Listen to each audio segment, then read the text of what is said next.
Well, I mean, I think the exhibit, as all of the exhibits that we hope to present at the Wright, presents a variety of different access points and stories.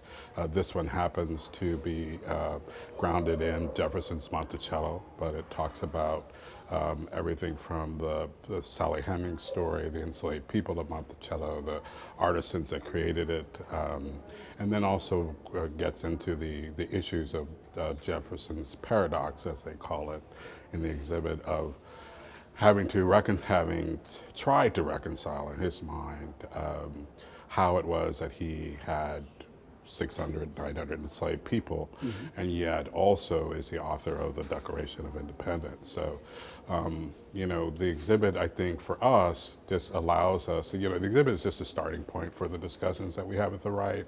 There are a number of other talks and conversations that we have, public programs, et cetera. So all of our exhibits are designed to raise a variety of different issues that can be further investigated and discussed in that context. So I think it's important because it just raises a number of very complex, very difficult and challenging issues of which people should rightly agree and disagree about.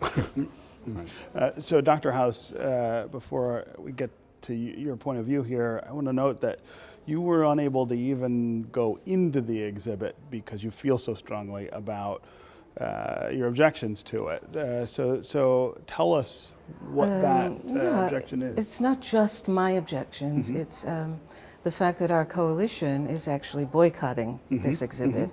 And so as a representative of that coalition, I wouldn't want to go into the exhibit, and I wouldn't want to lead people to think, oh, it's okay. You know, we're calling for boycott of, but it's okay if I go in. No, no. Our coalition has been involved with or expressing opposition to this exhibit long before it came. When we learned it was going to be brought here, we started to try to get to the museum board and say, no, this is a mistake. This isn't representative of what Dr. Wright envisioned when he fought so hard to found this museum.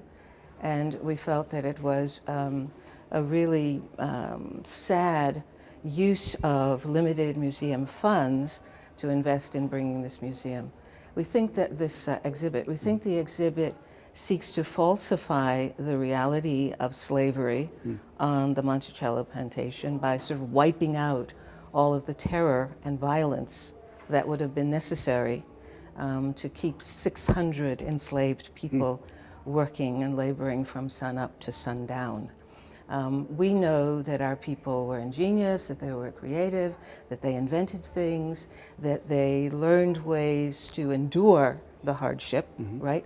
But this was a miserable life for them, and it's a falsification of their experience to have an exhibit like this that just whitewashes all of that reality out of it.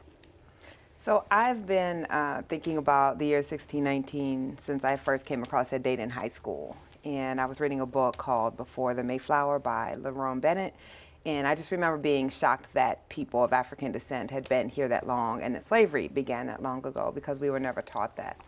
And that seemed like a very intentional thing, that we were not taught that we got here even before the Pilgrims landed at Plymouth Rock. So as the anniversary was approaching, I just kept thinking that this is probably one of the most momentous anniversaries in the history of our country, and most Americans are going to have no idea that this date even exists or that this is something we should acknowledge.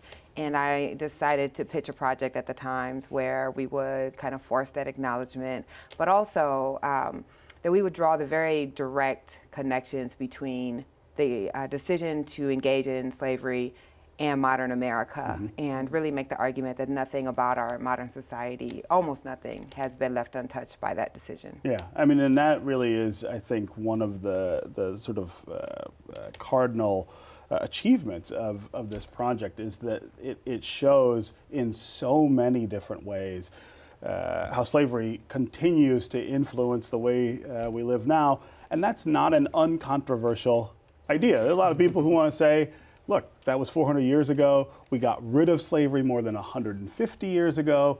It doesn't matter. But the work in this project really ties it all together and says, these things we deal with now are about that. Absolutely, that was very intentional. When I was thinking about this project, I was thinking exactly about that argument that I get on Twitter at least once a week, which is, get over the past, that was a long time ago. And so the magazine is not a history. The magazine is saying you can look at all of these aspects of American life, that some of them which you may think are related to slavery, but many of them that you would have no idea related to slavery, and we can trace it back and show that it is not only linked to slavery, but the ongoing legacy of slavery right now. And that was very important to me, because what I argue is, if you think 1776 is important, even though that was 250 years ago, if you think that the Constitution is important, even though that was drafted in the 1780s, then you can't say that 1619 doesn't matter. You can't say that the 100 years of racial apartheid that followed the end of slavery doesn't matter. We don't get to pick and choose which parts of our history affect us today and which ones don't, and clearly slavery does. Yeah. Cameras have never stopped one crime. Criminals will actually commit a crime and stop and smile at the camera or point at the camera. What those cameras will do, and I've seen enough discovery packages both for the state and federal court level, is they give you very clear pictures of your client, if you were doing criminal defense, of your client committing a crime, and you're not really apt to go to trial because you can't really explain it. How can you argue against the pictures, right? That wasn't me. So connecting the green light cameras to the traffic cameras all over town, which, first of all, let's make sure that everybody understands the truth. If, in fact, that the federal government wants to go after someone, they already go and pull those cameras. They look at the cameras those anyway. cameras can show crime 3-4 blocks down the street and very but clearly. There's still this question, I think, of the way this feels, right? That if you live in a neighborhood where there's cameras everywhere and you know that, and you're not a criminal, you're not somebody who's doing something wrong, does that change your sense of personal agency around your neighborhood? Does that change your sense of civil liberty in our society? I hate the green lights in my You neighborhood. do? I hate them for a number of reasons. I hate them. That light is annoying. I hate them aesthetic. Right. So I live near 7 Mile and Schaefer, and every time I drive down Myers, I feel like I'm landing a Learjet, and I hate it. Like, I absolutely hate it. It's just too much, right? It's too much, and there is a question of, if this is, so it's a deterrent, but it also is a beacon to say that my neighborhood is dangerous. Like, those are, it happens on both ends. And then outside of that, no one wants a whole bunch of surveillance. No one's interested in that. We do have a cultural problem with how we perceive safety, right? And we deal with this a lot in the schools too. We don't like metal detectors, but if we talk about taking them out, people feel like we're making the school unsafe. Right? And so we have an issue in terms of our community and how we conceptualize and think about what it means to be safe and what's a symptom and what's the actual disease that we need to treat. You know, essentially, here's my biggest issue around that, because I've toyed with it, because I understand the need for it, but, you know, my challenge is you don't see those cameras in Birmingham. You don't see those cameras in Royal Oak. Those cameras are already in Birmingham and Royal Oak. They just don't have a green light flashing on them. Which is the deterrent. They are there. But even with the green light deterrent, you know, one of the biggest challenges that I had is that at one time, you had to pay for that. And to me, that sets a tone almost like the mob, where you got to pay for protection. It's crazy. Yeah, I mean, that's an interesting dynamic, like that idea of asking for money for it. I mean, I'm just not convinced that. I mean, we want to be safe wherever we go. If you don't live in Detroit, but you're in Detroit, I'm coming to visit you, or I'm going to the store, whatever it is. Everybody wants to feel safe and should have an expectation of that safe feeling. I'm just not sure that that cameras can take the place of good community policing. Starting about 2 years ago, a planning process began in that neighborhood to address a series of things: streetscape, single-family housing. The corner of 7 Mile and Livernois has a major commercial corridor building happening on it, with the idea of changing the streetscape, making it more retail-friendly. And in those conversations, there was a decision about the length of it, and there was a decision about what it should look like. There were a series of community meetings that led up to the decision to go forward in this way.